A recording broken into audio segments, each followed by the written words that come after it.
45.8 at Savatthi, the Buddha said, "Monks, I will teach you the Noble Eightfold Path and I will analyze it for you. Listen to that and attend closely. I will speak." "Yes, noble sir," those monks replied. The Blessed One said, "And what, monks, is the Noble Eightfold Path? Right view, right thoughts, right speech, right action, right livelihood, right effort, right recollection, right concentration is the Noble Eightfold Path. And what, monks, is right view? Knowledge of suffering, knowledge of the origin of suffering, knowledge of the cessation of suffering, knowledge of the way leading to the cessation of suffering.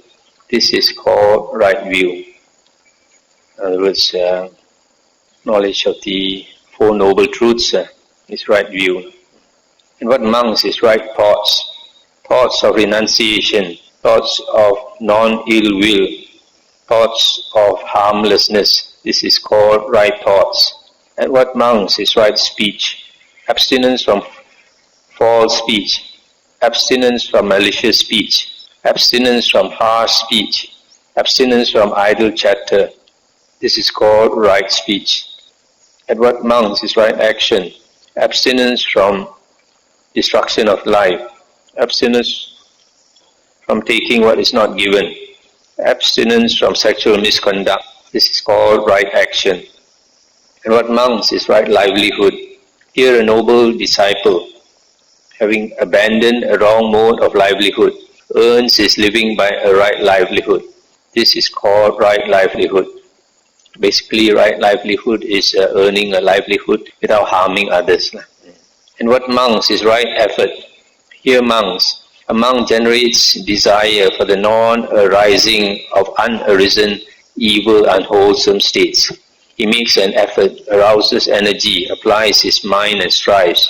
He generates desire for the abandoning of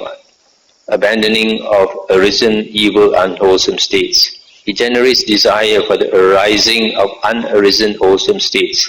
He generates desire for the maintenance of arisen, wholesome states, for their non-decay, increase, expansion, and fulfillment by development. He makes an effort, arouses energy, applies his mind and strives. This is called right effort. And what, monks, is recollection? Here, monks, a monk dwells contemplating the body in the body, ardent, mindful, recollected, having removed covetousness and grief in regard to the world. He dwells contemplating feelings in feelings, mind in mind, Dhamma in Dhamma, ardent, mindful, recollected, having removed covetousness and grief in regard to the world. This is called right recollection.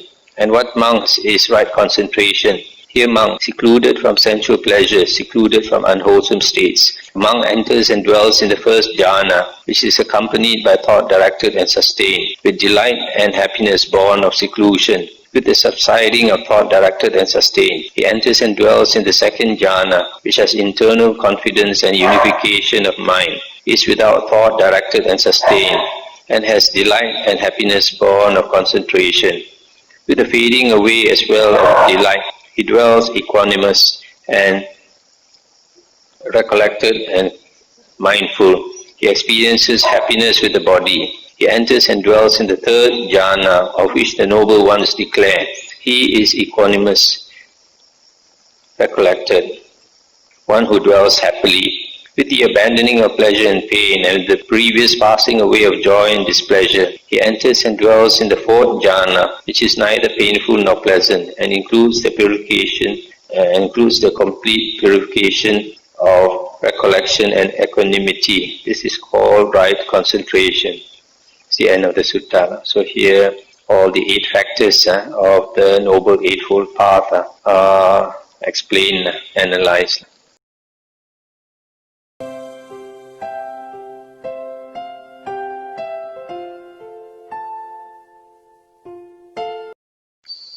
(45.140), page 1551. Monks, just as the footprints of all living beings that walk fit into the footprint of the elephant, and the elephant's footprint is declared to be the chief among them, that is, with respect to size, so too, whatever wholesome states there are, They are all rooted in diligence, converge upon diligence, and diligence is declared to be the chief among them. When a monk is diligent, it is expected that he will develop and cultivate the Noble Eightfold Path. It's the end of the sutta. So the Buddha says that among all footprints, the elephant's footprint is considered the chief because it's the biggest. So similarly, whatever wholesome states there are, diligence is the chief of all wholesome states. Diligence is the chief, the most important, because when we have diligence, then diligence means effort, energetic effort to work to get what you want. So when you put effort in the right way, then you can achieve what you want. Effort also, it must be right effort, put in the right way. The Buddha gave a simile that practicing the right way is extremely important. The Buddha said, somebody heard that you can get oil by crushing sesame seeds. You crush sesame seeds, you can get oil. But he didn't understand what was sesame seeds. He only heard that it's something very small. So he got sand and he tried to crush sand.